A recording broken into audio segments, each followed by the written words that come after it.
It is the presidential head-to-head few were predicting. Donald Trump and Vladimir Putin are due to meet, according to the Kremlin, in the coming days. They've even named the United Arab Emirates as a possible location.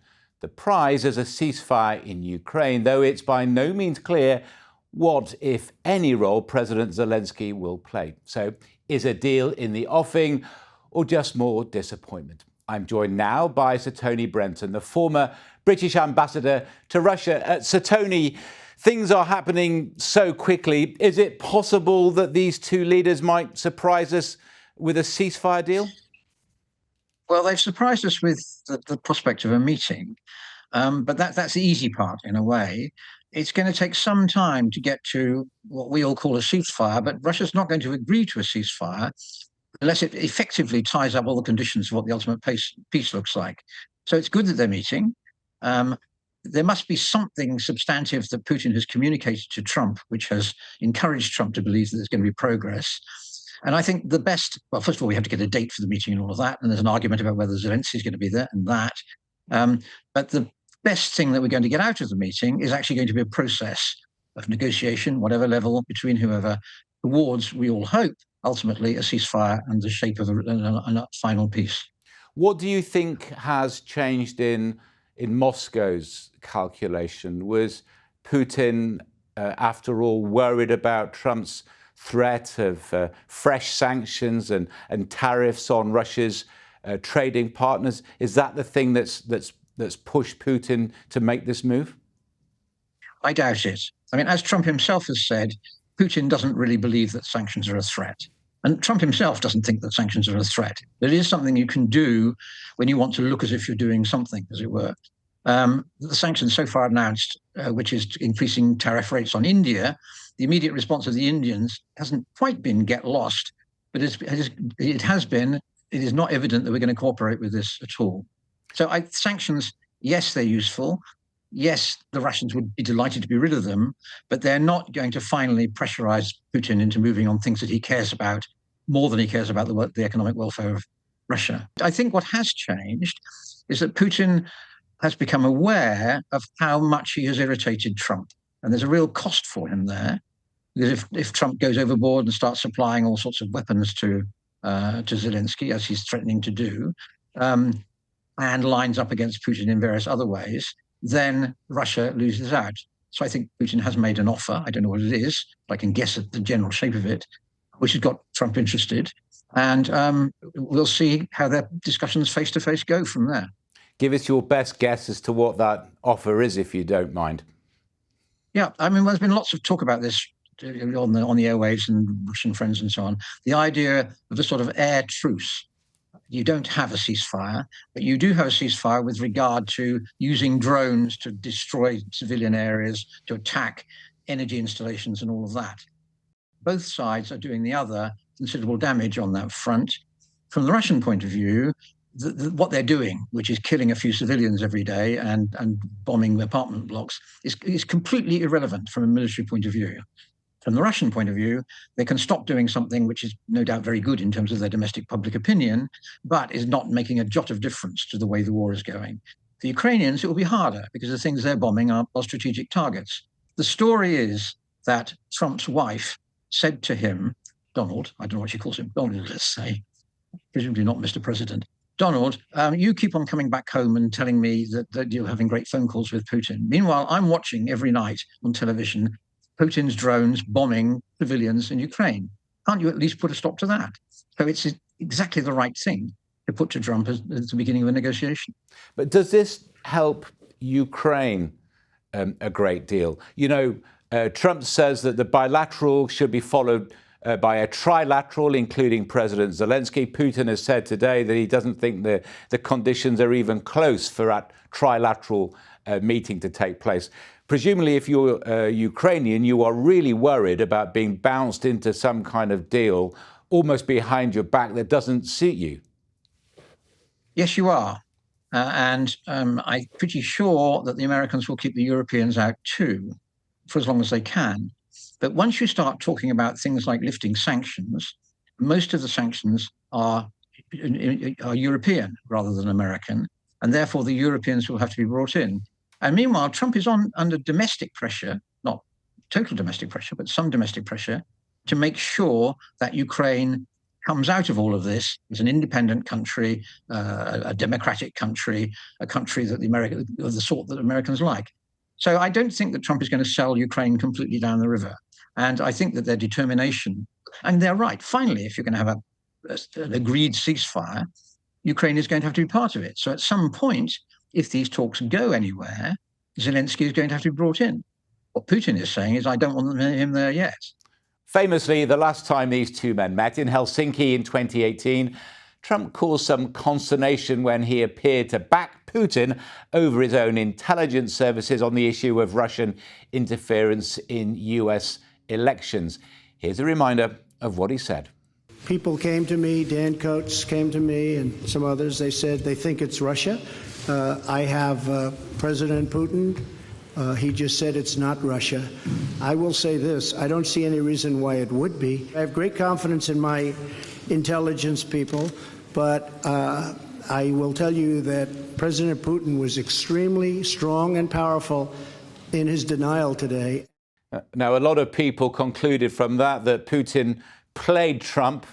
Then they've concluded that Trump has been played again since the start of his second term.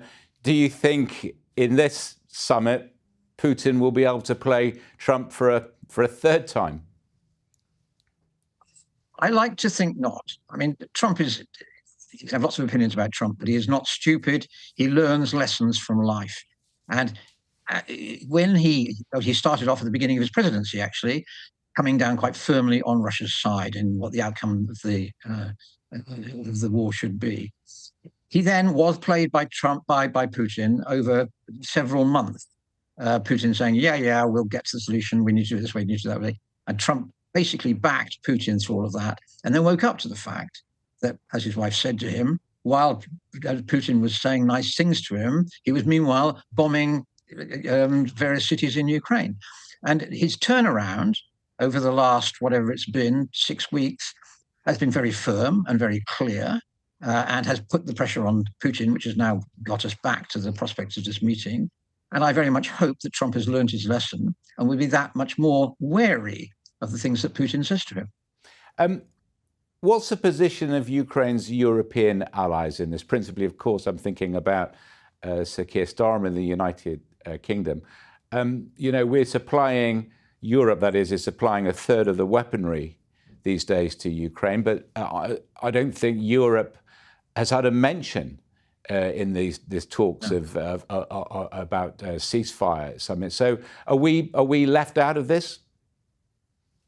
Initially, yes, I'm afraid we are. I mean, Trump has a pretty contemptuous view of Europe. I mean, even after the last NATO summit, Europe, in the eyes of Trump and those around him, are defense freeloaders. We don't have significant defense capacity even to look after ourselves. That said, the NATO summit helped in the rising of our defense budgets and all of that. Trump claimed that was satisfactory for him. I'm not sure that it was, and I'm not sure that it will actually be fully implemented by the Europeans. But anyway, some progress has been made to remedying that.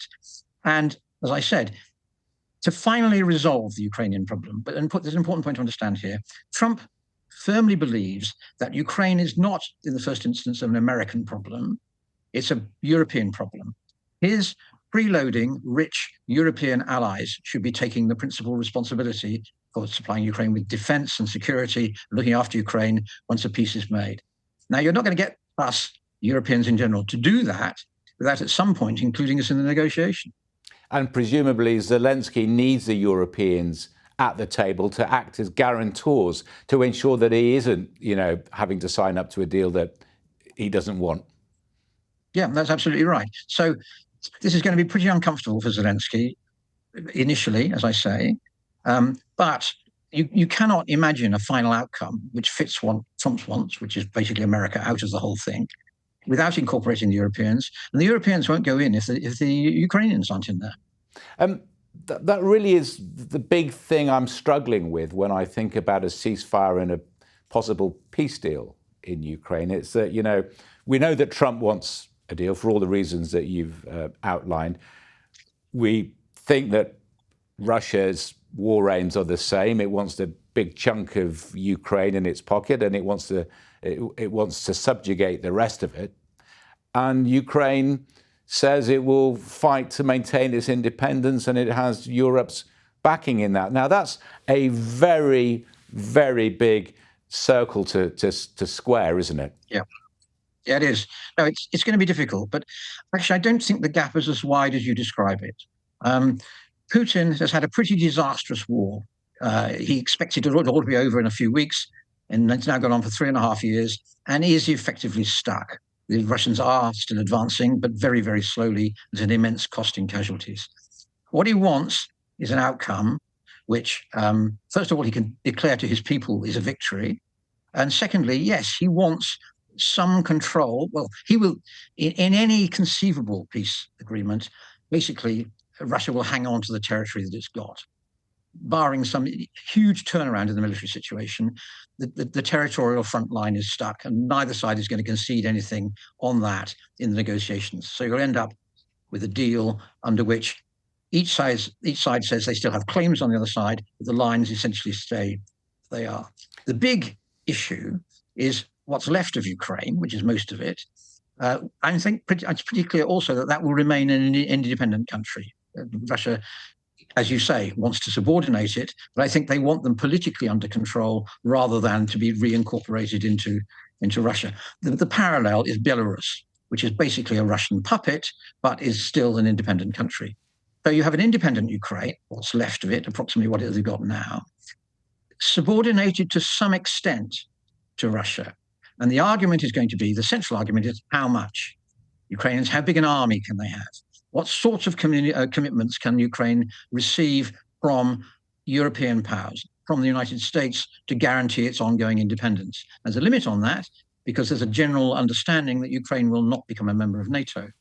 Within that, you can have a real argument about what exactly, how much, how does Ukraine treat its Russian minority, for example, those sorts of things. Now, that's going to be a tough argument, but it's not necessarily so tough that solutions can't be found. So, in short, and I don't want to put words into your mouth or misquote Churchill, are you saying that if this is not actually the end of the war in sight, then it's perhaps the beginning of the process which will end the war? Are you more optimistic now than you have been for a while? No, I've gone through a period of deep pessimism. I thought it was going to be much easier than it has now. And the fact that Putin has not budged one jot from his stated negotiating objectives actually left me quite depressed for a few weeks. And that the fact that this process has now restarted and that Putin has made some sort of offer, I don't know what it is an encouragement that maybe there is a way through. But I'd put it 50-50, actually, is how I would put it. Sir Tony, thank you very much for your time. Thank you.